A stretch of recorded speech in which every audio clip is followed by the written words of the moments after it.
بسم اللہ الرحمن الرحیم۔ اعوذ باللہ من الشیطان الرجیم، بسم اللہ الرحمن الرحیم۔ السلام علیکم۔ آج آپ کا میزبان ڈاکٹر کاشف بشیر تفہیم القرآن سیریز کی قسط نمبر 251 کے ساتھ آپ کے سامنے حاضر خدمت ہے، جس میں ہم انشاءاللہ العزیز سورہ الکہف کی آیت نمبر 75 سے لے کر 82 تک کا ترجمہ اور تفسیر آپ کے سامنے پیش کریں گے، اور اس حصے کا موضوع ہے صبر۔ جیسا کہ پچھلی قسط میں حضرت موسیٰ علیہ السلام اور حضرت خضر علیہ السلام کا جو واقعہ ہے وہ چلتا آ رہا ہے، اسی کا تسلسل ہے۔ اللہ تعالیٰ سے دعا ہے کہ اللہ تعالیٰ ہمیں اس راستے میں استقامت سے نوازے اور اس کی برکت سے ہماری زندگیوں میں مثبت تبدیلیاں رونما ہوں۔ بسم اللہ الرحمن الرحیم۔ قال الم اقل لک انک لن تستطیع معی صبرا۔ ترجمہ: اس نے کہا، میں نے تم سے کہا نہ تھا کہ تم میرے ساتھ صبر نہیں کر سکتے۔ قال ان سألتک عن شیء بعدها فلا تصاحبنی قد بلغت من لدنی عذرا۔ ترجمہ: موسیٰ علیہ السلام نے کہا، اس کے بعد اگر میں آپ سے کچھ پوچھوں تو آپ مجھے ساتھ نہ رکھیے، لیجئے اب تو میری طرف سے آپ کو عذر مل گیا۔ فانطلقا حتی اذا اتیا اہل قریۃ استطعما اہلها فابوا ان یضیفوہما فوجدا فیہا جدارا یرید ان ينقض فاقامہ قال لو شئت لاتخذت علیہ اجرا۔ ترجمہ: پھر وہ آگے چلے یہاں تک کہ ایک بستی میں پہنچے اور وہاں کے لوگوں سے کھانا مانگا، مگر انہوں نے ان دونوں کی ضیافت سے انکار کر دیا۔ وہاں انہوں نے ایک دیوار دیکھی جو گرا چاہتی تھی، اس شخص نے اس دیوار کو پھر قائم کر دیا۔ موسیٰ علیہ السلام نے کہا، اگر آپ چاہتے تو اس کام کی اجرت لے سکتے تھے۔ قال ھذا فراق بینی و بینک سأنبئک بتاویل ما لم تستطع علیہ صبرا۔ ترجمہ: اس نے کہا، بس میرا تمہارا ساتھ ختم ہوا، اب میں تمہیں ان باتوں کی حقیقت بتاتا ہوں جن پر تم صبر نہ کر سکے۔ اما السفینۃ فکانت لمساکین یعملون فی البحر فاردت ان اعیبها وکان وراءہم ملک یاخذ کل سفینۃ غصبا۔ ترجمہ: اس کشتی کا معاملہ یہ ہے کہ وہ چند غریب آدمیوں کی تھی جو دریا میں محنت مزدوری کرتے تھے۔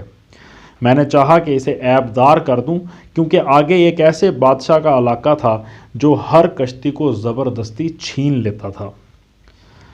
وَأَمَّا الْغُلَامُ فَكَانَ أَبَوَاهُ مُؤْمِنِينَ فَخَشِينَا أَن يُرْهِقَهُمَا طُغْيَانًا وَكُفْرًا۔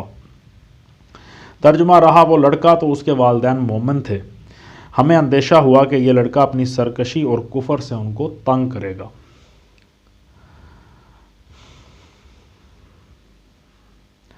فَأَرَدْنَا أَن يُبْدِلَهُمَا رَبُّهُمَا خَيْرًا مِّنْهُ زَكَاةً وَأَقْرَبَ رُحْمًا۔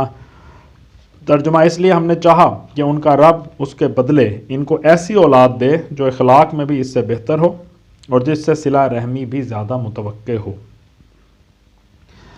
وَأَمَّا الْجِدَارُ فَكَانَ لِغُلَامَيْنِ يَتِيمَيْنِ فِي الْمَدِينَةِ وَكَانَ تَحْتَهُ كَنْزٌ لَهُمَا وَكَانَ أَبُوهُمَا صَالِحًا فَأَرَادَ رَبُّكَ أَنْ يَبْلُغَا أَشُدَّهُمَا وَيَسْتَخْرِجَا كَنْزَهُمَا رَحْمَةً مِّن رَّبِّكَ وَمَا فَعَلْتُهُ عَنْ أَمْرِي ذَلِكَ تَأْوِيلُ مَا لَمْ تَسْطِع عَلَيْهِ صَبْرًا۔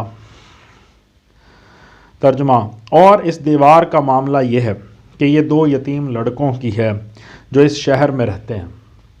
اس دیوار کے نیچے ان بچوں کے لیے ایک خزانہ مدفون ہے اور ان کا باپ ایک نیک آدمی تھا، اس لیے تمہارے رب نے چاہا کہ یہ دونوں بچے بالغ ہوں اور اپنا خزانہ نکال لیں۔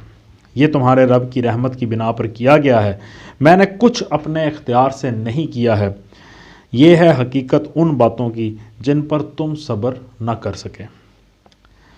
تفسیر میں آتا ہے اس قصے میں ایک بڑی پیچیدگی ہے جسے رفع کرنا ضروری ہے۔ حضرت خضر نے یہ 3 کام جو کیے ہیں، ان میں سے تیسرا کام تو خیر شریعت سے نہیں ٹکراتا، مگر پہلے دونوں کام یقیناً ان احکام سے متصادم ہوتے ہیں جو ابتدائے عہد انسانیت سے آج تک تمام شرائع الہیہ میں ثابت رہے ہیں۔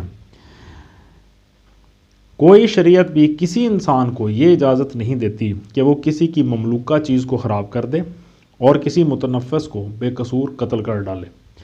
حتیٰ کہ اگر کسی انسان کو بطریق الہام بھی یہ معلوم ہو جائے کہ ایک کشتی کو آگے جا کر ایک غاصب چھین لے گا اور فلاں لڑکا بڑا ہو کر سرکش اور کافر نکلے گا، تب بھی اس کے لیے خدا کی بھیجی ہوئی شریعتوں میں سے کسی شریعت کی روح سے یہ جائز نہیں ہے کہ وہ اپنے اس الہامی علم کی بنا پر کشتی میں چھید کر دے اور ایک بے گناہ لڑکے کو مار ڈالے۔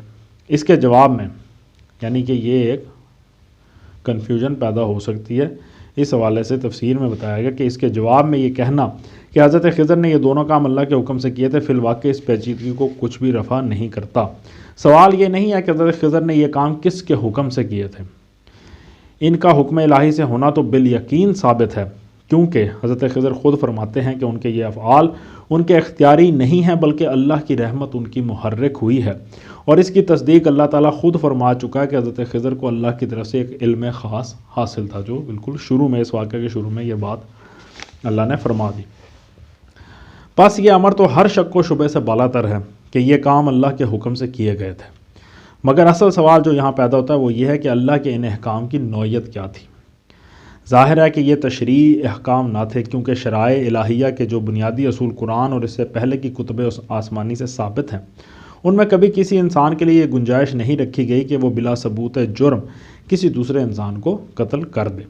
اس لیے لامحالہ یہ ماننا پڑے گا کہ یہ احکام اپنی نوعیت میں اللہ تعالیٰ کے ان تکوینی احکام سے مشابہت رکھتے ہیں جن کے تحت دنیا میں ہر آن کوئی بیمار ڈالا جاتا ہے اور کوئی تندرست کیا جاتا ہے، کسی کو موت دی جاتی ہے اور کسی کو زندگی سے نوازا جاتا ہے، کسی کو تباہ کیا جاتا ہے اور کسی پر نعمتیں نازل کی جاتی ہیں۔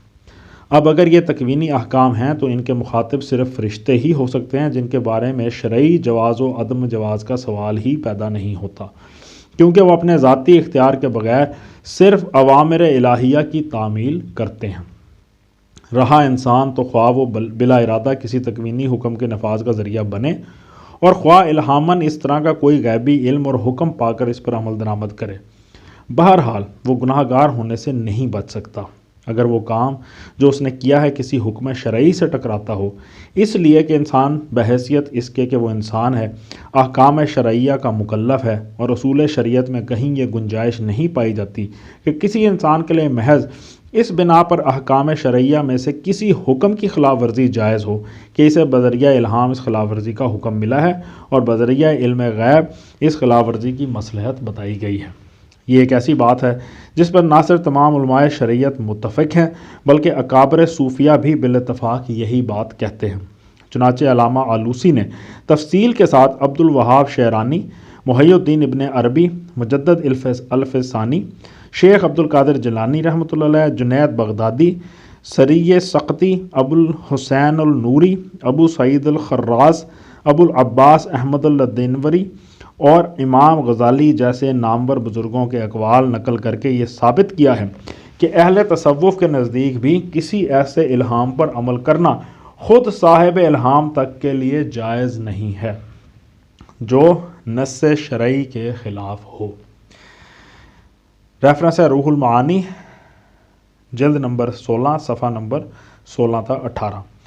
اب کیا ہم یہ مان لیں کہ اس قاعدہ کلیہ سے صرف ایک انسان مستثنا کیا گیا ہے اور وہ ہیں حضرت خضر، یا یہ سمجھیں کہ خضر کوئی انسان نہ تھے بلکہ اللہ کے ان بندوں میں سے تھے جو مشیت الہی کے تحت نہ کوئی شریعت الہی کے تحت کام کرتے ہیں؟ پہلی صورت کو ہم تسلیم کر لیتے ہیں اگر قرآن بالفاظ صریح یہ کہہ دیتا ہے کہ وہ بندہ جس کے پاس حضرت موسیٰ علیہ السلام اس تربیت کے لیے بھیجے گئے تھے انسان تھا، لیکن قرآن اس کے انسان ہونے کی تصریح نہیں کرتا بلکہ صرف کہتا ہے ہمارے بندوں میں سے ایک بندہ، عبداً من عبادنا، ہمارے بندوں میں سے ایک بندہ کے الفاظ بولتا ہے جو ظاہر ہے کہ اس بندے کے انسان ہونے کو مستلزم نہیں ہیں۔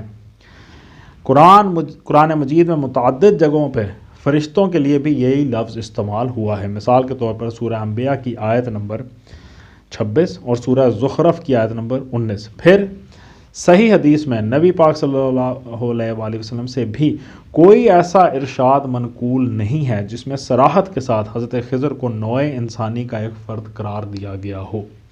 اس باب میں مستند ترین روایات وہ ہیں جو عن سعید بن جبیر، عن ابن عباس، عن ابی بن کعب، عن رسول اللہ صلی اللہ علیہ وآلہ وسلم کی سند سے ائمہ حدیث کو پہنچی ہیں۔ ان میں حضرت خضر کے لیے صرف رجل کا لفظ آیا ہے جو اگرچہ مرد انسانوں کے لیے استعمال ہوتا ہے مگر انسانوں کے لیے مخصوص نہیں ہے۔ چنانچہ خود قرآن میں یہ الفاظ جنوں کے لیے بھی مستعمل ہو چکا ہے، جیسا کہ سورہ جن میں ارشاد ہوا ہے، سورہ جن میں یہ لفظ استعمال ہوا ہے۔ نیز یہ ظاہر ہے کہ جن یا فرشتہ یا کوئی اور غیر مرئی وجود جب انسانوں کے سامنے آئے گا تو انسانی شکل ہی میں آئے گا، اور اس حالت میں اس کو بشر یا انسان ہی کہا جائے گا۔